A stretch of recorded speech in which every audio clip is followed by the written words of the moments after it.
Hello friends. फिलहाल अगर आप सेकंड ईयर स्टूडेंट हो या सेकंड ईयर का रिसेंटली एग्जाम आपने दिया है और थर्ड ईयर में जाने वाले हो दोस्तों, तो this is the right time to start MCA CET preparation. Otherwise guys आपको इनफ टाइम नहीं मिल पाएगा कि जिससे आप इन एंट्रेंस एग्जामिनेशन को क्रैक कर पाओ। फिलहाल कंपटीशन जो है काफी बढ़ गया है कोविड के टाइम से।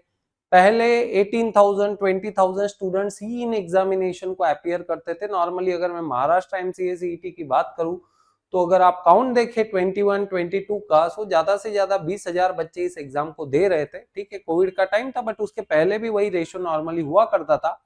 बट दोस्तों फिलहाल ये काउंट बहुत बढ़ गया है, करीबन करीबन 40,000 50,000 बच्चे एग्जाम देते हैं।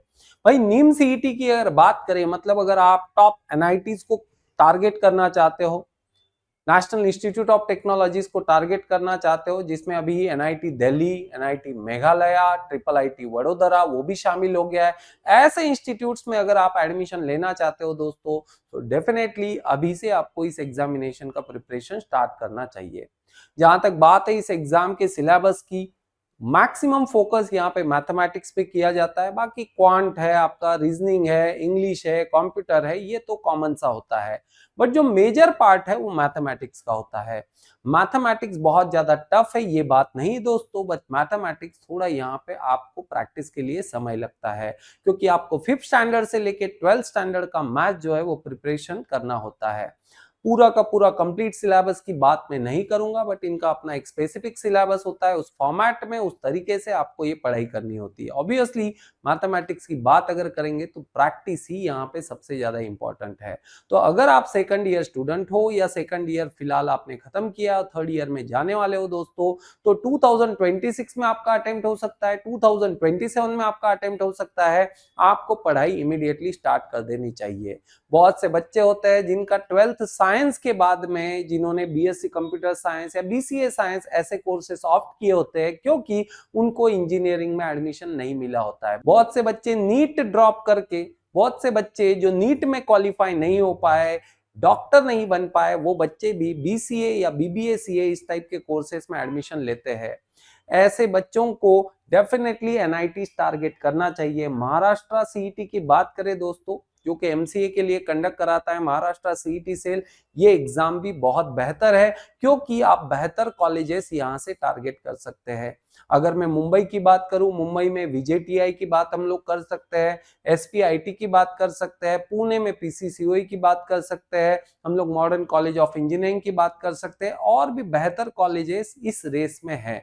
लेकिन इसके लिए आपको एंट्रेंस देना होगा।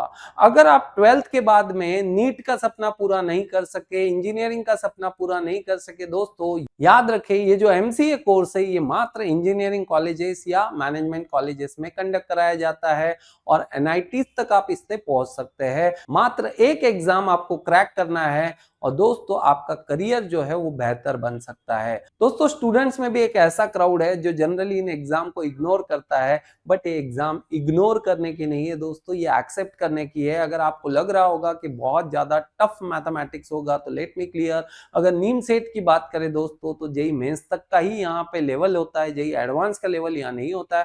तो महाराष्ट्र एमसीए सीईटी का उससे थोड़ा कम होता है। इसके अलावा भी बहुत सी एग्जाम है, जैसे सीयूईटी पीजी आप टारगेट कर सकते हैं, जिससे हम लोग सेंट्रल यूनिवर्सिटीज में जा सकते हैं।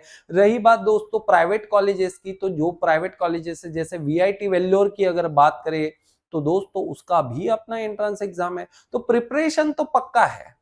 अगर आप सोच रहे हैं कि बीएससी कंप्यूटर साइंस के बाद, बीएससी आईटी के बाद में, या बीसीए के बाद में, बीबीए सीए के बाद में, या जो भी कोई ग्रेजुएशन कोर्स आप कर रहे हो जिसके थ्रू आप एलिजिबल हो एमसीए के लिए, और आप सोच रहे हैं कि हम लोग सडन 2 महीने में 3 महीने में इसका प्रिपरेशन कर लेंगे दोस्तों, ये बिल्कुल गलत है। बहुत से बच्चे 1.5 2 साल से इसका प्रिपरेशन करते हैं, तब जाके इस लेवल तक वो पहुंच पाते हैं, क्योंकि आपको अपना एकेडमिक्स भी संभालना होता है। सो अगर राइट प्लानिंग आप करते हैं सही टाइम पे, तो डेफिनेटली आप इस मंजिल को पा सकते हैं। ऐसे में एनएचजे एकेडमी आपकी अलग अलग लेवल पे यहाँ पे हेल्प करता है। रिसेंटली ही हमने 2026 के लिए एक बैच स्टार्ट की है, और एक अपकमिंग बैच जल्दी स्टार्ट होने वाली है। 2027 के तो एनरोलमेंट ऑलरेडी चल रहे हैं। सो अगर आप प्लान कर रहे हैं एमसीए एंट्रेंस एग्जामिनेशन के लिए तो इमीडिएटली आपको ये बैच के लिए ज्वाइन करना चाहिए। ऑनलाइन, ऑफलाइन और रिकॉर्डेड तीनों मोड में ये बैच यहाँ पे अवेलेबल है। कॉम्प्रिहेंसिव टेस्ट सीरीज के साथ एक ही प्लेटफॉर्म पे आपको सभी सुविधा प्रोवाइड किया जाता है। सो गाइस, डिस्क्रिप्शन बॉक्स में आपको रिलेवेंट डिटेल्स मिल जाएंगे। टीम को आप कांटेक्ट कर सकते हैं और बैच इमीडिएटली ज्वाइन कर सकते हैं। थैंक यू वेरी मच दोस्तों।